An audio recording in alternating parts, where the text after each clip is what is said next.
Seul le Seigneur Jésus peut avoir la domination du monde. Il est le seul à pouvoir apporter la paix universelle. Il est le seul à pouvoir apporter la prospérité à toutes les nations.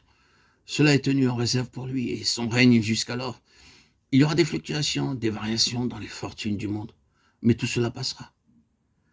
Ce caractère éphémère de ce monde, cet échec qui se trouve dans ce monde, cette confusion si présente, ces divisions, cette impasse dans le monde où nous vivons, sont tous dus au fait que le cours des choses est entre ses mains et qu'il détient tout.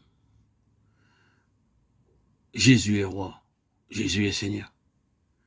C'est une chose formidable de reconnaître que le cours même des nations, l'histoire même de ce monde depuis sa création, est entre les mains du Seigneur Jésus pour le but qu'il a en vue.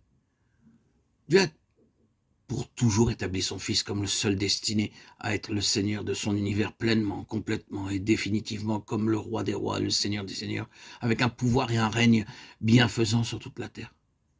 La paix et la prospérité sont renfermées dans le Seigneur Jésus et il détient le sort des nations à cet égard. Les hommes, par leur querelle, tentent par eux-mêmes à régner dans ce monde. Et il en résulte que chaos, division, confusion, impasse.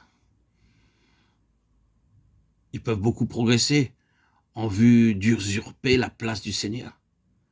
Mais leur fin est prévue, connue d'avance.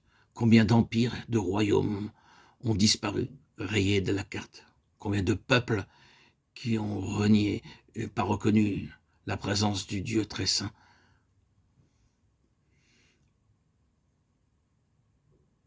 Nous devons venir à celui à qui appartient l'autorité. Nous devons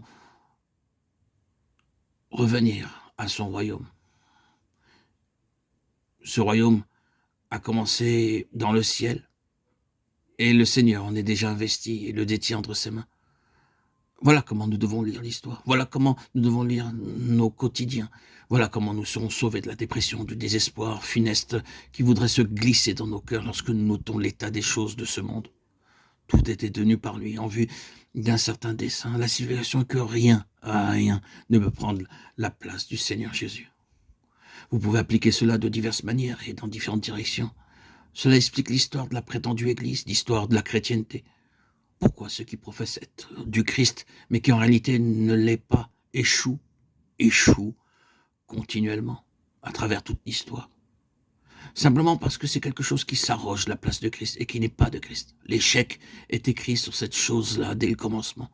Tout ce qui n'est pas de Christ va échouer, et échoue effectivement.